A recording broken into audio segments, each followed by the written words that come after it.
안녕하세요. 유상민 목사입니다. 오늘 정부가 새로운 코로나 방역 대책을 발표했습니다. 다음 주부터 4주간 사적 모임 허용 인원을 수도권 기준 10명에서 6명으로 축소하고 방역 패스를 전면적으로 확대해서 적용한다는 것이 골자였습니다. 앞으로 식당과 카페를 포함한 대부분의 다중 이용 시설에 들어가기 위해서는 코로나 백신 접종이 증명되어야 합니다. 이번 정부의 발표를 두고 위드 코로나 체제에서 사실상 사회적 거리두기 단계로 돌아간 것이라고 말하는 사람들이 있습니다. 특히 코로나19의 새로운 변종인 오미크론 확진자가 우리나라에서도 다수 나오고 있어서 긴장감은 더 커지고 있습니다.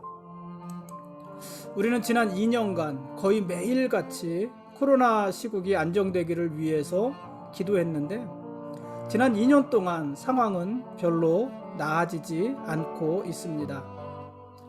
이런 경우는 참 답답하고 안타깝습니다. 하나님의 뜻이 어디에 있는지도 잘 모르겠고 우리가 어떻게 기도해야 할지도 혼란스럽습니다. 그래도 지금은 하나님의 선하심을 믿으면서 계속 기도하는 수밖에 없습니다. 그러면서 정부의 방역 방침에도 적극 협조해야 할 것입니다. 잠시의 불편함을 견디면서 서로에게 피해가 가지 않도록 조심해야 합니다. 그리고 우리의 일상을 담대하게 살아가야 합니다. 한마디로 사회적 합의와 원칙에 충실해야 한다는 것입니다. 앞이 보이지 않고 혼란스러운 때일수록 원칙을 지키는 것, 그것이 중요하지 않나 이런 생각이 요즘 많이 듭니다. 오늘 말씀 보시겠습니다.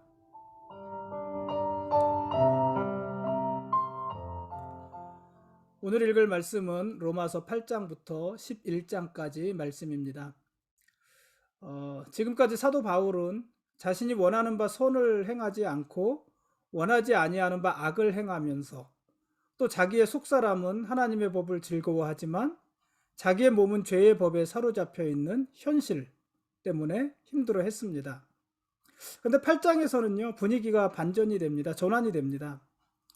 로마서 8장은 그리스도 예수 안에 있는 자에게는 결코 정죄함이 없다는 1절 말씀으로 시작을 해서 우리를 우리 주 그리스도 예수 안에 있는 하나님의 사랑에서 끊을 수 있는 것이 아무것도 없다는 39절 말씀으로 끝이 납니다.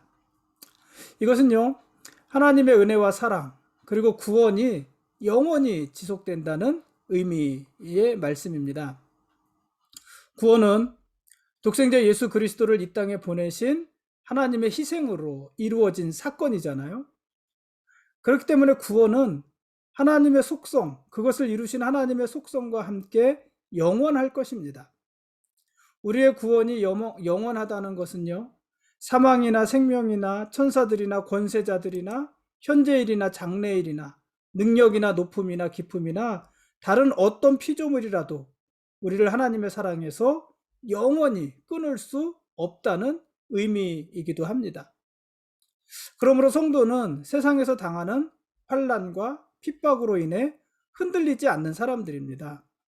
왜냐하면 우리의 자존감이 분명하기 때문에 그래요. 우리의 존재감이 분명하기 때문에 그래요.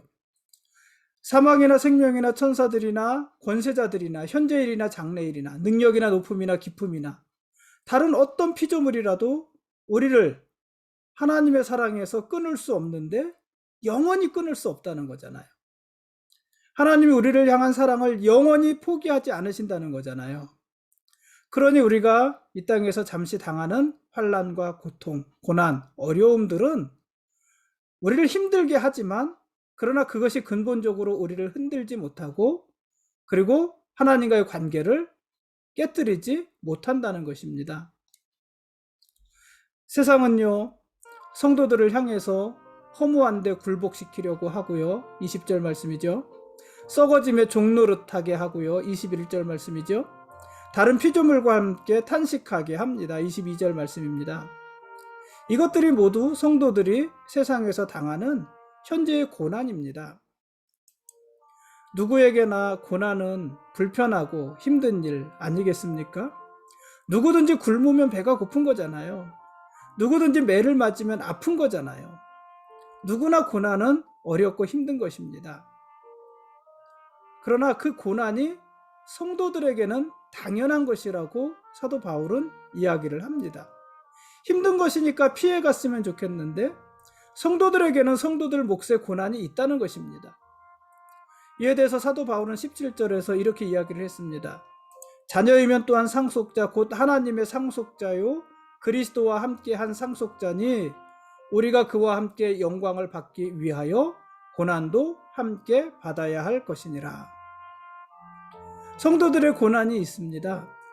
근데 이 성도들의 고난은요, 하나님의 자녀와 상속자로서 또 그리스도와 함께 영광을 받기 위한 그런 고난인 것입니다. 그러니 성도들의 고난은 피할 것이 아니라 견뎌야 할 것입니다. 왜냐하면 고난은 우리를 그리스도 예수 우리 주 안에 있는 하나님의 사랑에서 끊을 수 없고 또 그 고난은 결국 합력해서 우리의 하나님의 선을 이룰 것이기 때문에 그렇습니다. 그래서 여러분, 고난을 피하기 위해서만 기도하지 말고 고난을 견디고 그 고난을 통해서 하나님의 선을 이루기 위해서 우리가 기도하는 것이 더 옳은 것입니다. 그리스도와 함께 고난에 참여한 자가 그리스도와 함께 영광에도 참여하게 되는 것입니다. 이어서 9장부터 11장까지는요. 하나님의 주권적인 선택에 드러난 하나님의 의로우심에 대해서 이야기를 합니다. 하나님은 스스로 존재하시는 분이시지요. 그리고 하나님은 자기 자신 외에 모든 것을 만드신 창조주이십니다. 그렇죠? 하나님은 자기 자신 외에 모든 것을 만드셨고 창조하셨고 본인은 스스로 계시는 분이십니다. 원래부터 하나님이십니다. 그러므로 하나님은 모든 피조물에 대해서 주권적이시고요. 모든 피조물들을 자기 마음대로 자기 뜻대로 사용하고 처분할 수 있는 절대 주권을 가지고 계신 분이십니다. 하나님에게 모든 주권이 있다는 것입니다. 이는 이방인과 유대인들의 관계에 있어서도 그렇습니다. 유대인들은요, 유대인이 누구예요? 이스라엘이잖아요. 이스라엘이 무슨 말이에요? 하나님께서 선택한 백성들, 하나님께서 선택한 민족이라는 말이잖아요. 그래서 유대인들은 자기들이 하나님이 택한 백성이라는 그 사실을 항상 자랑스럽게 생각해 왔습니다. 그런데 교회가 생기고 교회에서는 점차 유대인들보다 이방인들이 늘어갔고요. 유대인들에 비해서 이방인들의 영향력도 늘어갔습니다. 여기에 대해서 유대인들은 서운할 수 있지만은 그러나 그것도 하나님의 주권이다 하는 것입니다. 유대인들의 입장에서 보면은 그러한 상황들을 쉽게 받아들일 수 없지만 그러나 받아들여야 되는 것은 그것이 하나님의 절대 주권에 속한 일이기 때문이라는 말입니다. 하나님은 유대인을 불러서 이스라엘을 삼으신 것처럼 이방인들을 부르시고 이방인들을 선택하셔서 그들과 함께 그들을 통해서 교회를 이루실 수도 있는 것입니다. 물론 하나님은요, 유대인들을 버리지 않으셨습니다. 11장 말씀에 그렇게 기록을 하지만 하나님은 유대인들을 회복시키실 것이고 그들을 통해서 하나님의 존재를 더 널리 알려가실 것입니다. 그 시기에 하나님의 선택이 그러하다는 것이지 하나님이 유대인들을 버리신 것이 아니다 하는 것입니다. 어쨌든 하나님은 유대인과 이방인의 문제에 있어서도 그렇고 오늘 우리의 모든 문제에 있어서도 그렇고 절대 주권을 가지고 그것을 행사하시는 분이신 것입니다. 지금까지 로마서 8장부터 11장까지 말씀에 대한 길라잡이였습니다. 내일 읽을 말씀은 로마서 12장부터 14장까지 말씀입니다.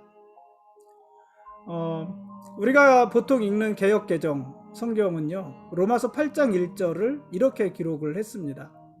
그러므로 이제 그리스도 예수 안에 있는 자에게는 결코 정죄함이 없나니. 이게 전부입니다. 그런데 어떤 성경본을 보면은요, 로마서 8장 1절을 이렇게 기록하기도 했습니다. 조금 더 깁니다. 그러니까 문장이 추가가 된다는 얘기죠. 그러므로 이제 그리스도 예수님 안에 있는 자들에게는 정죄함이 없나니 그들은 육신을 따라 걷지 아니하고 성령을 따라 걷느니라. 이렇게 기록을 하고 있어요. 그러니까 뭐가 추가된 거냐면은 그들은 육신을 따라 걷지 아니하며 성령을 따라 걷는다는 말이 추가가 되어 있습니다. 괄호를 치고 괄호 안에 추가가 되어져 있습니다. 물론 이제 이 말이 이제 그냥 써 있는 거 아니고 괄호로 포함되어 있다고 말을 했잖아요. 그러니까 이 말이 원래 성경 원래에 있었던 말이라기보다는 원래 성경에는 없었던 것이 맞는데 그 성경을 번역하고 또 필사하는 과정에서 추가되었을 수도 있는 말인 것이죠.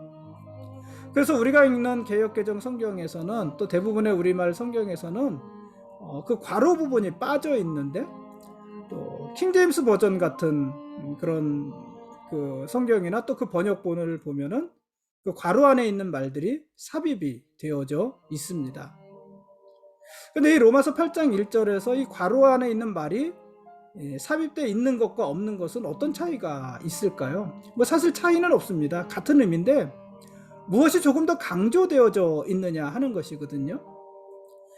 로마서 8장 1절에서 괄호 안의 말이 그리스도 예수 안에 있는 자가 어떤 자인가에 대한 설명이거든요.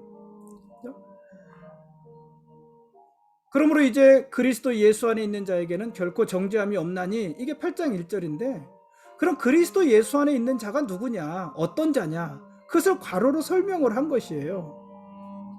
그러니까 그리스도 예수 안에 있는 자는 어떤 자냐면은 육신을 따라 걷지 아니하고 성령을 따라 걷는 자다 하는 말입니다.